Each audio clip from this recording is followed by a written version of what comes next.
inestables, ¿no? Y pueden ocurrir a pesar de que haya un óptimo manejo del trabajo de parto.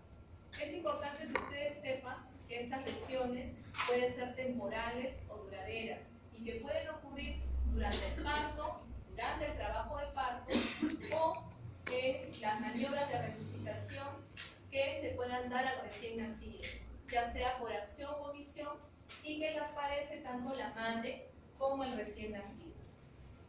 La incidencia, si bien es cierto, si ustedes revisan sus textos, vemos que la incidencia de trauma obstétrico ha disminuido, ¿no? Y es por eso que en la actualidad tenemos una incidencia de 0.2 por 1000 nacidos vivos. ¿Y por qué ha disminuido esta tendencia o esta incidencia? Debido a que han mejorado, ¿no?, las maniobras obstétricas, han aumentado las tasas de cesáreas, siempre y cuando haya una alteración del perfil biofísico o del bienestar fetal, y también cuando existen anomalías de presentación. Ustedes que están llevando el curso se han dado cuenta que los partos podálicos, los partos de transverso, no, prácticamente se han dejado de lado para convertirse en una cesárea programada, ¿verdad? ¿No? Y con esto obviamente disminuimos el trauma obstétrico. ¿Cuáles son los factores predisponentes? Yo se los he dividido en tres. Tenemos los factores fetales, los factores maternos y los factores del parto en sí. Dentro de los factores fetales tenemos la macrosomía, tenemos los recién nacidos pretérmino, los bebitos con macrocefalia o hidrocefalia o problemas en la cisterna magna, los gemelos u otras anomalías fetales, ¿no? Como podría ser de repente el hidrofetalis, ¿no?, los bebitos con onfalocele, con gastrosquisis, que van a traer obviamente problemas, ¿no?, durante el parto. Otros factores maternos tenemos aquellas mamás que son de talla baja, que son primíparas y que tienen de repente alguna desproporción o alguna anomalía pélvica. Y los factores predisponentes durante el parto tenemos las presentaciones anómalas, ¿no? ¿Cuál es la presentación que tiene mayor riesgo? Va a ser el parto endodálico, que tiene 4 veces más riesgo de sufrir un trauma obstétrico que un parto encefálico. ¿Qué otra alteración vemos? Las maniobras obstétricas, como la versión o gran extracción en el parto de nalgas. Tenemos también el parto instrumentado, ¿no? ¿Alguno de ustedes ha visto el uso de forceps o ventosas en sus rotaciones? ¿Han visto? ¿En qué sede? Sí. Normalmente ya la mayoría de instituciones no utilizamos el parto instrumentado, ¿no? Pero todavía algunos hospitales tienen incluso el material para poder realizarlo, ¿no? Incluso en España sí siguen utilizan el parto con ayuda de forceps, el parto con ayuda de ventosas, por eso que ellos tienen una estadística de trauma obstétrico por estos instrumentos, ¿no? Entonces, obviamente, la indicación es que el parto instrumentado debe ser realizado en manos expertas, o sea, en ginecólogos que estén entrenados, que tengan la capacidad para poder dar un parto instrumentado, ¿no?, cuando existe riesgo de bienestar fetal, cuando hay prematuridad o cuando existe desproporción pelvifetal o un parto prolongado. ¿Okay? ¿Qué más encontramos? Otro factor, encontramos el parto precipitado o el parto prolongado, también sería un factor predisponente para el trauma obstétrico. Entonces, de una manera fácil, yo les he dividido las lesiones en traumatismo cutáneo, traumatismo muscular, traumatismo osteocartilaginoso, lesiones del sistema nervioso central, lesiones del sistema nervioso periférico y lesiones de órganos internos. Y vamos a ir definiendo y viendo, sobre todo con imágenes, porque yo creo que de esa manera ustedes se van a recordar mejor esta clase viendo los gráficos. Si ustedes ven, al lado derecho ven al bebé lleno de petequias en su rostro, ¿verdad? Entonces vemos que son de pequeños hematomas que aparecen en la parte fetal presentada. ¿Qué quiere decir? Que este bebé venía de una presentación cefálica, va a haber un aumento de la presión intratorácica y venosa durante el paso del tórax a través del canal de parto, y este aumento brusco de la presión va a hacer que se desencadene en la carita del bebé petequias. Obviamente, así como sufre petequias a veces en el rostro de la madre durante el trabajo de parto en el expulsivo, estas lesiones se desaparecen espontáneamente, ¿no? Prácticamente en 2 o 3 días no requieren tratamiento y las petequias desaparecen. ¿Qué más vemos? La adiponecrosis subcutánea, ¿no? La adiponecrosis subcutánea, sobre todo ustedes van a ver en el gráfico que está a la derecha, ¿no? Van a ver que algunas se tornan hasta violáceas, ¿no? Entonces van a ser tumoraciones indoloras, ¿no? Que logran tener incluso este color violáceo, y generalmente estas lesiones induradas están circunscritas al lugar donde se produjo el trauma o isquemia, ¿no? Por ejemplo, estos bebitos lo tienen en la zona escapular, lo tienen en el tórax, lo tienen en el hombro. ¿Por qué? Porque justamente fue la zona donde hubo la compresión y la compresión prolongada durante el trabajo de parto, ¿no? Como en esta zona se producen isquemia, obviamente se producen esas tumoraciones induradas. Aparece con mayor frecuencia entre el 6º y el 10º día de vida, pero puede ser más tardío y no requiere tratamiento, se resuelve en unos meses, ¿no?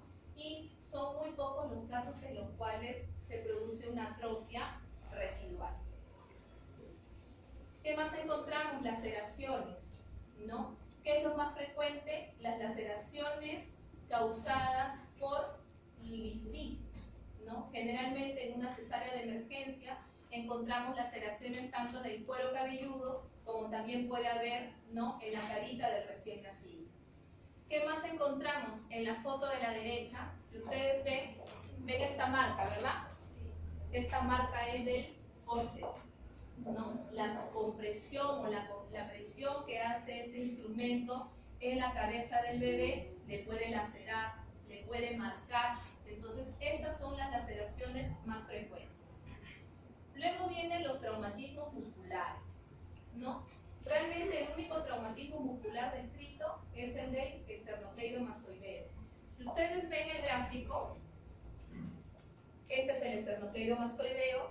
En la parte medial se va a encontrar una tumoración indolora, unilateral, ¿no? Y generalmente se da en los partos empodálicos, ¿no? Generalmente ustedes van a ver que sale en los miembros inferiores, las nalgas, sacamos un bracito, giramos y sacamos el otro bracito, y al momento de hacer la versión puede haber tracción de la cabecita, ¿no? Y en eso van a aparecer estos tumores, estos traumas a nivel de este músculo, ¿no? Y generalmente esta tumoración fácilmente es visible, pero a partir de la 2ª semana de vida, ¿no? Generalmente no requiere tratamiento y sola desaparece. Luego tenemos los traumatismos osteocartilaginosos, ¿no? Es importante que ustedes aprendan la diferencia entre lo que es el caput sucedáneo y el cefalohematoma.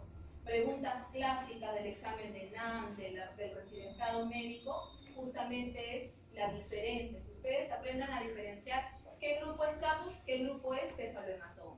Entonces, el caput, como ustedes ven, ¿no?, encuentran un edema generalizado de todo el cuero cabelludo, y por lo tanto el caput es un edema del tejido celular subcutáneo. No respeta las suturas, por eso es que hay la tumefacción de todo el cuero cabelludo, y aparece inmediatamente después del parto, no requiere un tratamiento específico y remite hacia la 2ª semana postparto. ¿Ok? Aquí vemos otro caso de caput, ¿no? No respeta las suturas, es un edema, por eso es que si lo presionan deja marca, ¿no?, en el cuero cabelludo del recién nacido. A diferencia del cefalohematoma, que aparece en el 0.5 a 2.5% de los recién nacidos, consiste en una tumoración blanda, visible, que aparece recién entre el 2º al 3er día de nacimiento. Su origen ya no es un edema, sino es una hemorragia subperióstica. Y este sí va a respetar las suturas, y por lo tanto generalmente se forma, ¿no?, un cefalohematoma, un hematoma, y ustedes fácilmente van a ver la delimitación del hueso que está afectando el cefalohematoma. generalmente, ¿cuál es el hueso que más afecta? El parietal del lado derecho, ¿no? Entonces, ya encontramos hasta ahí dos diferencias. Uno era edema y el cefalematoma es la hemorragia subperióstica. ¿El cefalematoma respeta suturas?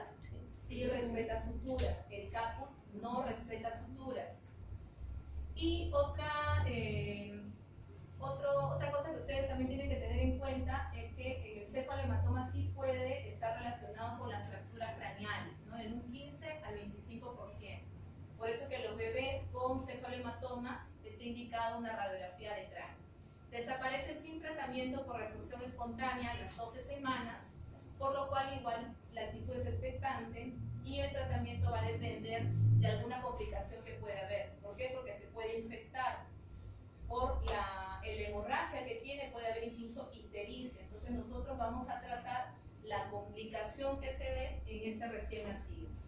Y esta es la diferencia. Este es un bebé con cefalematoma. Como se dan cuenta, sí respetó la sutura.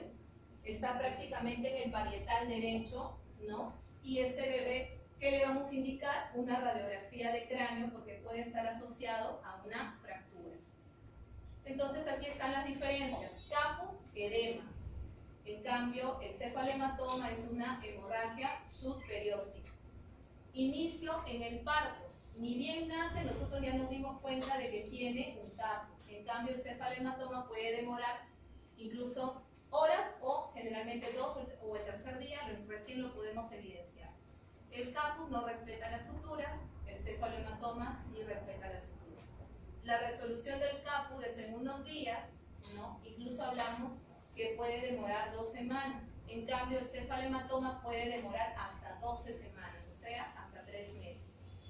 La piel del caput, algunos bebitos pueden tener una equimosis en la piel. Generalmente en el cefalematoma no hay cambio de coloración en la piel. Y el estado general de un bebé con caput es bueno. El estado general de un bebé con cefalematoma, algunos pueden presentar dolor. Entonces, otro gráfico, ¿no? Vemos aquí la piel, la aponeurosis y las rayas intermitentes vendrían a ser el periósteo, ¿no? Entonces, si ven, el cefalohematoma está debajo del periósteo, la colección, no sobrepasó la sutura. En cambio, el caput, ¿no? Está debajo de la piel, ¿no? Está edematizado y sí sobrepasa la sutura. Otro gráfico para que vean las diferencias. Mientras que este es un edema, la colección es cero sanguinolenta, sobrepasa la sutura, el cefalohematoma, como dice su nombre, es un hematoma, es una colección sanguínea debajo del periósteo. Luego tenemos las fracturas craneales infrecuentes debido a que los huesos del recién nacido están poco mineralizados y generalmente se hacen más compresibles, ¿no? Para el momento del parto. Las más frecuentes son las lineales, ¿no? Pero también podemos encontrar fracturas con depresiones óseas. La curación se produce de forma espontánea sobre la semana 8 posparto y debe ser corroborada con una radiografía de cráneo. Las fracturas craneales con hundimiento generalmente están asociadas al uso de forceps o a la desproporción pelvifetal. Obviamente tenemos que evaluar la presencia de déficit neurológico, si existen hematomas sudurales o hipertensión endocraniana. Y es así como vemos hundimiento, ¿no? En la cabeza del recién nacido, y a la radiografía de cráneo vemos la deformidad, el hundimiento por justamente la fractura de cráneo. Luego tenemos las fracturas de clavícula. Es la lesión ósea más frecuente, se produce del 1.8 al 2% de recién nacidos. ¿En quiénes los vemos con mayor frecuencia? Las fracturas de clavícula en los bebés macrosómicos, ¿no? Porque tiene mayor longitud o mayor diámetro diacromial, ¿no? Durante el parto. Y tenemos dos tipos de fracturas de clavícula. Tenemos las no desplazadas o en tallo verde y tenemos las desplazadas. La no desplazada es la más frecuente, es asintomática y se diagnostica por aparición del tallo óseo al 7º día. Y las desplazadas, vemos que hay una disminución del movimiento del brazo y vemos reflejo de moro incompleto y crepitación, el signo de la T. ¿Cómo es el reflejo de moro? ¿Qué hace el bebé con el reflejo de Moro? ¿No? Abduce y luego cierra, ¿verdad? En el bebé con una fractura de clavícula desplazada hace un Moro incompleto, o sea, extiende y prácticamente ya no puede retornar. Mientras que el otro bracito está acá, el otro bracito queda imposibilitado, por eso le llaman reflejo de Moro incompleto. El pronóstico es muy bueno, por resolución en 2 meses, mediante una inmovilización ligera. Acá, ¿cuál es el bracito que estaría afectado? El derecho, ¿no? Porque no le permite extender justamente por la fractura de clavícula. Algunos bebitos tienen irritabilidad, crepitación. ¿Por qué? Porque la fractura puede estar desplazada, crepita, por eso le dicen el signo de la tecla. Puede haber lesión del plexo braquial y callo óseo. Acá vemos otra imagen de una fractura del lado izquierdo de la clavícula, una fractura desplazada. También tenemos fracturas de huesos largos, generalmente se dan en tracción, en partos distóxicos y en presentaciones podálicas. Las más frecuentes son las fracturas de húmero y las fracturas de fémur, ¿no? Pero como ven en la imagen del lado derecho, van a encontrar incluso hasta fracturas costales, ¿no? Entonces, en el caso del húmero, vamos a encontrar a veces ausencia de movimientos espontáneos, va a haber inflamación, edema y dolor en la movilización, igual como si cualquier adulto se fracturara, ¿no? Vamos a encontrar limitación y vemos aquí el brazo derecho fracturado del bebé. El tratamiento, la inmovilización con férula, ¿no? Y si encontramos la fractura desplazada, entra obviamente a reducción y luego a yeso.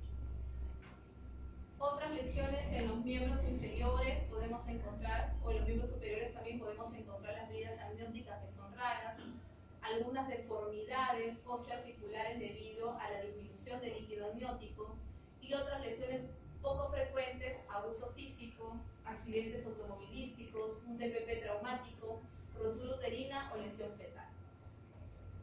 Luego tenemos las lesiones del sistema nervioso central. Vamos a encontrar ahí la hemorragia subdural, la hemorragia subarachnoidea, la hemorragia ventricular y la hemorragia cerebelosa. Entonces, la hemorragia subdural, gráfico del lado derecho, debajo de la dura madre, ¿no? Esta vendría a ser la menos frecuente, pero la más grave. Generalmente se dan en bebés a términos, ocurren en partos precipitados, con el uso de forceps o de macrosómicos, y va a depender la clínica de la ubicación del hematoma y el volumen del hematoma que pueda haber. Por ejemplo, si tuviera este hematoma subdural en fosa posterior, ¿qué va a producir? ¿Qué produce? Mortalidad, ¿por qué? Está en fosa posterior. Se enclava, ¿no? Habría compresión del tronco y se enclava el bebé, por eso es que es altamente mortal de acuerdo a la ubicación del hematoma. Generalmente, estos hematomas van a requerir apoyo quirúrgico. Luego tenemos la hemorragia subarachnoidea, como vemos aquí, es la más frecuente, 30% de todas las hemorragias que puede tener el bebé, y es secundaria a hipoxia por mecanismo venoso. Generalmente silente, se diagnostica por ecografías cerebral y lo que vamos a encontrar muchas veces en los bebitos es convulsiones, crisis de asma.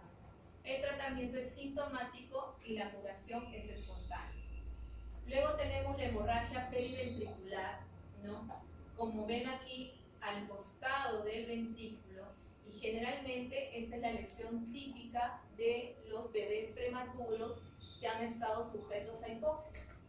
La clínica es muy grave y la mortalidad es alta. Estamos hablando que el 80% de prematuros con hemorragia periventricular fallecen. Luego tenemos hemorragia cerebelosa, es infrecuente, también se da por anoxia y también el pronóstico es malo. Lesiones medulares generalmente se dan a bebés que nacen de parto de nalgas, a uso de forceps o a partos prematuros. Se produce un estiramiento estiramiento medular con una parálisis flácida que puede afectar incluso la función respiratoria, ¿no? Y muchas veces, muchas de estas lesiones medulares ya son irreversibles. Entonces, a modo de resumen, la hemorragia subdural sería la más frecuente en los recién nacidos a término.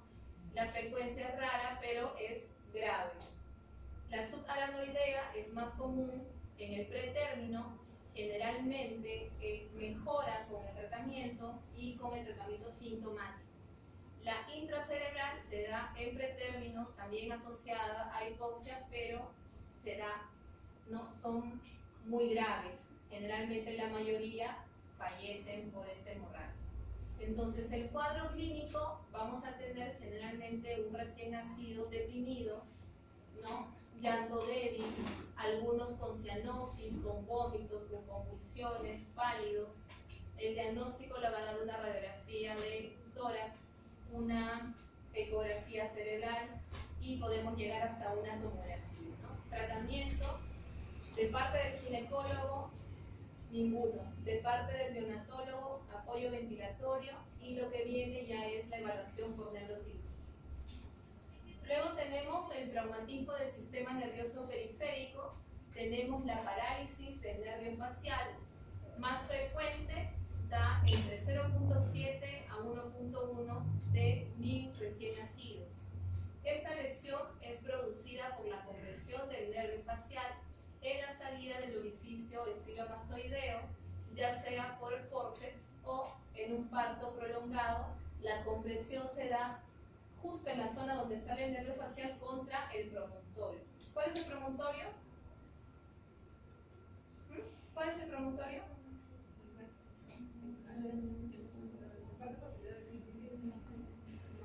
¿Cuál es el promontorio? ¿A qué le decimos promontorio? Ustedes ya están. El segundo, la primera vértebra sacra. Entonces, si tenemos un parto prolongado y la cara del bebé está comprimida contra el promontorio o está haciendo presión por el fórceps, puede hacer justamente parálisis del nervio facial. Generalmente es unilateral y se pone evidencia durante el llanto del bebé. Si vemos aquí la foto, ¿cuál sería el lado paralizado? ¿Derecho o izquierdo?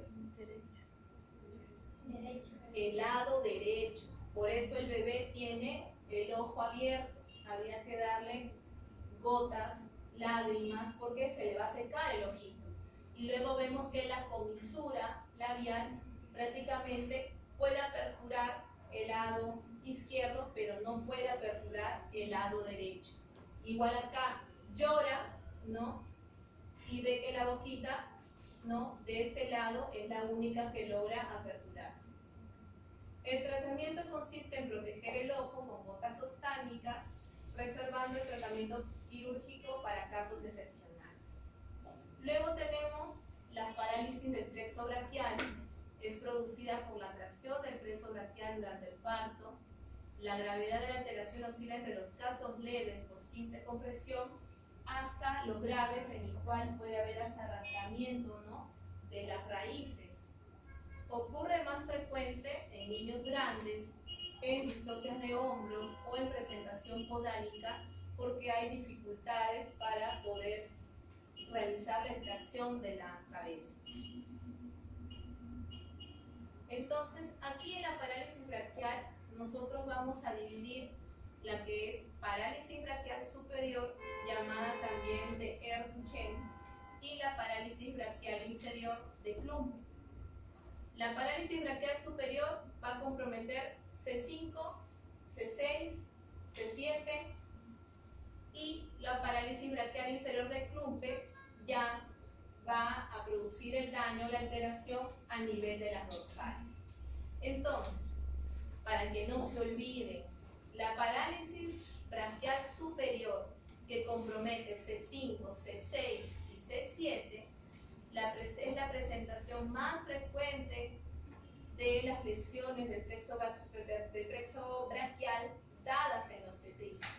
Entonces vamos a encontrar aducción, ¿no?, rotación interna del hombro, extensión y pronación del codo y flexión del carpo y dedo de las manos. Por eso es que le llama la postura de propina del pecero.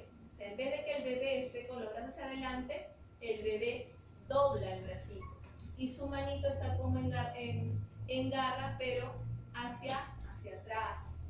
¿No? Justamente porque hay lesión de C5, C6 y C7. Se puede asociar a parálisis diafragmática, a parálisis facial, a parálisis de la lengua, ¿no? Pérdida de la abducción y rotación externa. ¿Qué nervios se dañan? El subescapular, el músculo cutáneo y el axilar. Y los músculos afectados, los intrínsecos del hombro, el deltoides, el manguito rotador porque le impide rotar, una rotación externa, el bíceps braquial, el coracobraquial, el supinador corto y largo. Entonces, braquial superior, bebé con la manito como propina de mesero. El tratamiento, acá ven otra foto, igual, el bebé está en abducción y está con rotación interna. El tratamiento se trata con inmovilización y posteriormente, después de los 7 días, con ejercicios para prevenir atrofias y contracturas. El 90% de los casos se recupera totalmente entre 3 y 6 meses. O sea, realmente la parálisis de Duchenne, la parálisis braquial superior, tiene buen pronóstico, a diferencia de la parálisis de Club. Cuando esto no ocurre, es necesaria ya el tratamiento quirúrgico. La parálisis braquial inferior ya es una alteración de C8 a T1 de las lesiones obstétricas del plexo braquial. Esta es rara. Las características: flexión y supinación del codo, extensión del carpo, hiperextensión de articulación metacarpofalángica y flexión de la articulación interfalángica. ¿Cómo se presenta en el bebé? Mano pegada hacia el tórax del bebé y la manito en garra. Si hay afección de la raíz anterior de T1, presenta síndrome de Horner. ¿Cuál es el síndrome de Horner? ¿Se acuerdan?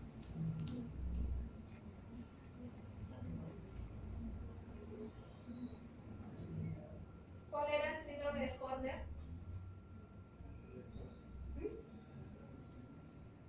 En las pupilas, ¿cómo están las pupilas? Anisocoria. ¿Van a estar mióticas o midriáticas? ¿Cómo están?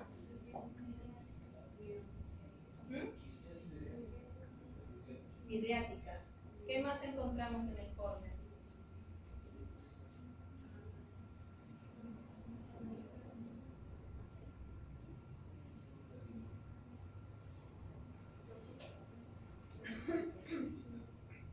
Sí, puede haber tosis, puede haber midriasis y podemos encontrar incluso hasta parálisis, ¿no?, facial. Vamos a tener también el brazo en abducción y rotación medial, los nervios dañados, el ulnar y el mediano, los músculos afectados, los intrínsecos de la mano, el tenar, el hipotenar, los lumbricales y los interosos. Entonces vemos la manito en garra, ¿no? Mientras que la mano derecha el bebé la está movilizando, el brazo izquierdo está inmóvil y agarrotado. Generalmente se asocia a parálisis braquial superior, afecta a los músculos de la mano y flexores largos de la muñeca, por la que la flexión de la mano, de los dedos, la posición del pulgar y los movimientos de lateralidad están prácticamente imposibilitados. La muñeca está caída, los dedos están semiabiertos, ¿no? Ya vimos que se puede también ver estos bebitos con un síndrome de Horner. Se trata con férula y movilización pasiva y frecuente, y el 40% de estos bebitos logran recuperar la función en el curso de un año. Luego tenemos la parálisis diafragmática. Se produce por compromiso del nervio frénico. Con mayor frecuencia es unilateral, y obviamente si es bilateral es grave, porque el bebito entraría pues en insuficiencia respiratoria y requeriría ventilación mecánica. Suele presentarse en aplicación de forceps o parto empodálico por lesión de C3, C4 y C5. Vemos aquí la imagen de esta radiografía, vemos la parálisis del diafragma, ¿no? Por eso es que el pulmón está colapsado. Se en el recién nacido, ¿no? Prácticamente de inmediato se ve la lesión, puede simular un síndrome de dificultad respiratorio, va a aparecer respiración paradójica, taquipnia, cianosis. La radiología muestra el diafragma afectado. El lado sano desciende con inspiración, mientras que el paralizado se va a elevar. El 50% de los casos evolucionan con recuperación completa alrededor del tercer mes de vida.